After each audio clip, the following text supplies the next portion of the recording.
하루는 박소저의 동그라미 낚시.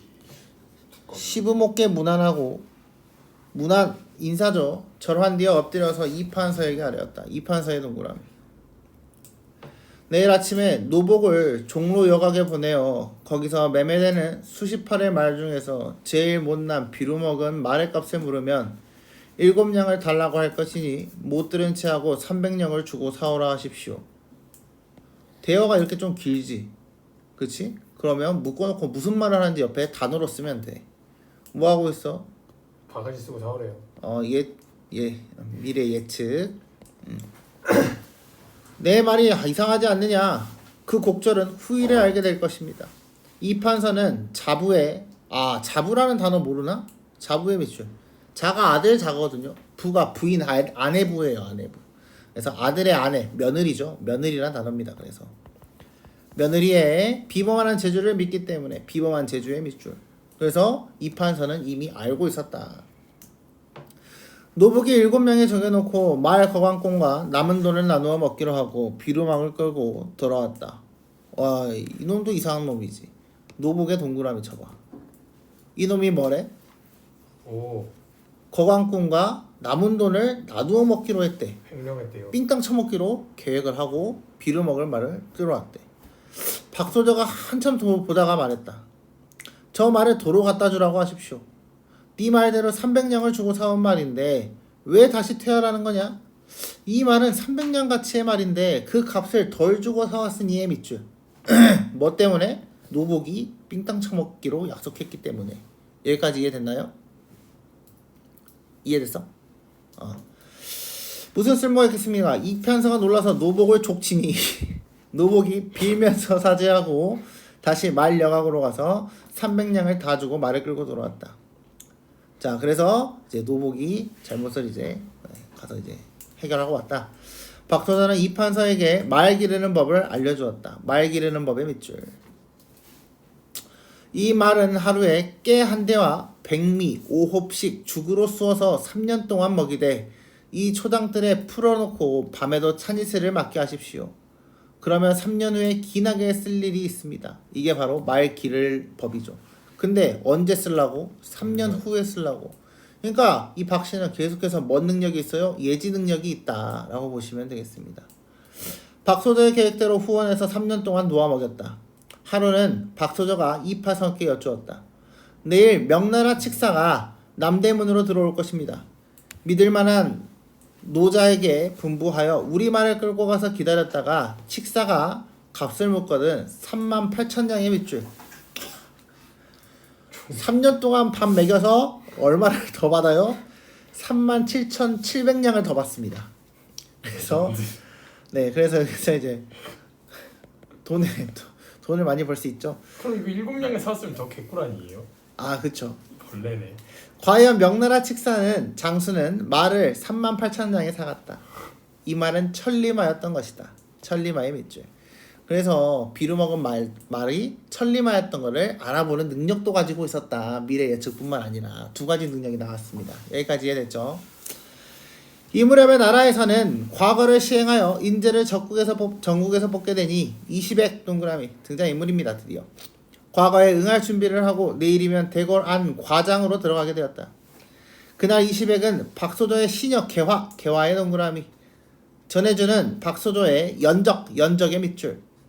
연적이 뭔지 아나요? 그 벼로 가는 벼로래 그 먹을 가는 찍는 거. 거에. 먹 가는 그 물 담아놓은 게 보통 연적이라고 이야기를 합니다. 가지고 들어가서 장원에 급제하니 그 표현한 풍채는 가로 열어 그 표현한 풍채는부터 만인 총 중에 뛰어나 있었으며 그 고동은 진세의 설랑이었다. 가로 닫읍시다. 편론. 네, 어때요? 외모 지린다, 훌륭하다 라고 평가를 해버렸죠. 그러니까 편집자전 논평이다. 서술자의 개입이다. 이렇게 보시면 되겠습니다. 모든 재상이 이둑춘을 향하여 분분히 치하함에 여러 선을 이끌어 술을 내어 즐기더니 날이 저물어 파연곡을 하려매. 파연곡이라는 것은 잔치가 끝나는 노래란 이야기예요. 엔딩송입니다. 모든 손님이 각각 집으로 돌아가니 이 아들을 거느려 내당으로 들어와 석반을 마치고 촛불로 나들이어 즐기나 박소저가 외모 볼미의 밑줄 얼굴이 빠서 손님을 보기가 부끄러워하여 깊이 들어있음을 서운히 여겨 심히 즐겨하지 아니하니 누가 즐기지 아니했어요? 이덕춘이요. 이덕춘이 누구예요? 시백이 아빠죠. 이해됐죠? 부인이 말합니다. 부인의 동그라미. 오늘 아들의 과거분 경사는 평생에 두 번 보지 못할 경사이거늘 상공의 낯빛이 좋지 아니하심은 필연 추악한 박씨의 밑줄. 박씨를 추악하다고 이야기를 하고 있지. 그러면 부인은 긍정적 인물이야? 부정적 인물이야? 부정적 인물이다 라고 보시면 되겠습니다. 어찌 우습지 않으리까? 어디 여자가 감히 아빠 남편한테? 이 말에 노한 이판사는 정색하고 말했다. 부인은 아무리 지식이 없다 한들 다만 용모만 보고 속에 품은 재주를 생각지 않으느뇨. 자부 며느리의 도학은 신통함이 옛날 제갈무후 부인 황씨를 누를 것이다. 제갈무후 부인의 황씨의 밑줄 뭐예요? 고사에 대한 이야기입니다. 옛날 사람을 표현했다. 덕행에 뛰어남은 태사에 비할 것이니 태사의 밑줄 얘도 마찬가지. 우리 가분의 과분한 며느리언을 부인 말이 우습지 않으리요. 말을 마침에 부인의 안색이 심히 좋지 않았다. 그래서 마음이 상했다. 이때 개화는 20액의 자원은 급제함을 듣고 소저를 향하여 기쁨을 치하하고 또 탄식하여 말했다. 소저께서 그럼 기쁨에 대한 치하와 탄식이 같이 있다는 이야기입니다. 소저께서 시댁에 오신 후로 상공의 자취 이곳에 한 번도 보이지 아니해. 왜? 얼굴 빠아서. 우리 소저의 어진 덕이 대부인의 박대하심. 대부인 누구야? 엄마. 그러니까 위에서 말했던 부인에 대한 이야기. 박대하심을 당하사 적막한 후원에 홀로 주야 거처하사 각방 쓰네. 집안의 크고 작은 일에 참여하지 못하시고 잔치에도 나가지 못하시며 수심으로 세월을 보내시니 소비 같은 소견으로도 소비 밑줄 소인 하면 저 같은 사람이지. 자기를 낮추는 말이지. 소비니까 저 같은 노비가 라고 하니까 이것도 스스로를 낮추는 표현이다 라고 보시면 됩니다. 이해됐죠? 겸손의 표현이에요. 소견으로도 신세를 위하여 슬픔을 이기하지 못하리로소이다. 그래서 이 부분은 소비, 개화가 뭐하고 있다? 대신 슬퍼하고 있다. 그러나 소저는 태연히 웃고 대답했다. 태연이의 밑줄. 그니까 어때? 얘가 지금 슬퍼하는데 태연하게 웃었다라고 했으니까 간접제시다라고 보시면 되겠죠. 뭘 간접제시했어요? 성격을. 사람의 팔자는 다 하늘이 정하신 바라. 거기에 밑줄. 이건 운명론에 대한 이야기. 운력으로 고치지 못하거니와 자고로 방명한 사람이 한둘이 아니니 나 같은 사람이 한 명이 아니다. 어찌 홀로 나뿐이라요? 그래서 다른 사람도 다 그렇다. 분수를 지켜 1000명을 기다리며 오르니 아녀자가 되어 어찌 가부의 정을 생각하리요. 아녀자 가로 열어 정을 생각하리요 가로 닫아. 뭐에 대한 이야기? 이거는 가부장제에 대한 이야기. 이해됐죠? 남자가 더 귀하다 이런 이야기. 너는 고의한 말을 괴이한 말이다 라고 해석을 하시면 됩니다. 다시 말라 바깥 사람들이 들으면 나의 행실을 천히 여길 것이다. 개화는 소저의 넓은 마음. 그래서 뭐예요? 이해해 주시는구나. 어짓말 이거를 이런 소리가 밖에 새어나가면 우리가 욕먹을 짓이다 라는 걸 알고 있다는 것에 대해 어질다 훌륭하다 라고 이야기를 하고 있습니다. 이해됐나요? A에 대한 설명으로 적절한 것은 이라고 되어 있습니다. 서술자 개입했나요? 아니요. A에는 개입이 없습니다. 우의적 소재 밑줄. 우의적이 뭐예요? 돌려말하기예요. 돌려말하기. 아니요. 없죠. 돌려말하기하고 심지어 이 우의적이라는 표현이 나올 거면 뭐냐면 동물에 빗대야 돼. 보통. 이해됐죠?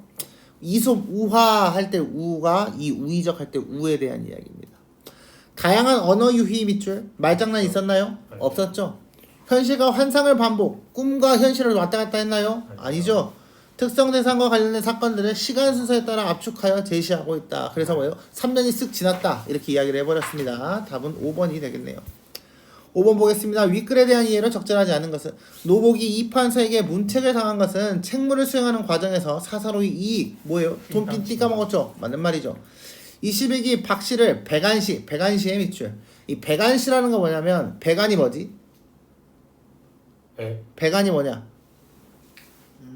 하얀 눈. 그래 하얀 눈이야. 흰 눈이야. 흰 눈깔이 많이 나왔다는 이야기는 뭐예요? 야렸다는 이야기지. 그래서 마음에 안 들게 여겼다라고 보시면 되겠습니다. 이해됐나요? 그래서 그녀의 능력과 비교하여 스스로를 미흡하게 여겼다라고 했으니까 여기에서 나와야 되는 그런 말은 뭐야? 이 시베기가 박씨가 나보다 훌륭한 사람이라는 걸 인정하는 부분이 있어야 돼. 근데 그런 내용이 없지. 그래서 답은 2번입니다. 단순히 얼굴 빠서 싫어했어요. 박씨가 이시백의 장원급제를 축하하는 잔치에 참여하지 않은 것은 타인의 시선을 의식, 본인이 못생겨서. 얼굴이 빠서. 명나라 직사가 비싼 값에 이판사의 말을 사용한 것은 그 말이 3년 동안 우수한 말로 변모한 까닭이다. 3년 동안 밥 잘 주고 막 이슬 맞추고 해서 지리게 키웠죠. 개화가 이시백의 처사에 대해 탄식한 것은 외롭게 살아가는 박씨의 불우한 처지에 불쌍하게 하였다. 맞는 말입니다. 6번 보겠습니다. 보기를 바탕으로 윗글을 감상할 때 적절하지 않은 것은 박씨자는 당대의 통념을 부정밑줄. 통념을 부정했단 말은 여러 사람들한테 이렇게 널리 알려진 생각을 부정했다는 이야기. 여성을 탁월한 능력을 지닐 수 있는 존재로 그려낸다. 물론 여성은 타인들에게 능력을 인정받기까지 많은 난관의 밑줄 이겨내야 한다. 특히 가부장제 사회 밑줄. 편견으로 인해 여성은 본래의 능력 앞서 외모나 덕성으로 타인에게 평가받는다. 외모나 덕성 밑줄. 그래서 개화도 맨 처음에 뭐야? 덕성으로 평가를 했던 거지. 그러나 세모, 박씨 역시 이러한 사회적 편견에 당당하게 맞서지 못해. 뭐에 대한 이야기야? 맨 마지막에 다른 사람이 들으면 큰일 날 것 같아. 아니면 내 외모 때문에 잔치에 나가지 못하는 부분. 이렇게 보시면 되겠습니다. 비루 먹은 말을 천리마로 키워내는 안목과 예제는 박씨가 비범한 능력을 인정받는 하나의 계기다. 맞는 말이죠. 추악한 박씨라는 칭하는 부인의 말은 능력보다 외모를 기준이다. 맞는 말이고요. 과분한 며느리라는 이판서의 말은 그가 아들의 장원급제를 통해 비로소 박씨의 덕성을 인정했다. 아까 뭐라고 했어? 앞에서 말 팔 때부터 알고 있었다라고 설명을 했죠. 그래서 3번이 되겠습니다. 자신의 처지를 천명으로 수용하는 박씨의 태도는 가부장적 의식과 맞서지 못하는 한계를 보여준다. 이해됐죠? 어디 아녀자가 이거는 하늘이 내려준 운명이다. 아녀자의 행실에 대한 박씨의 말에서 박씨 스스로도 당대의 통념을 외면하지 않고 있다라고 이야기를 하고 있습니다. 답은 3번이었네요.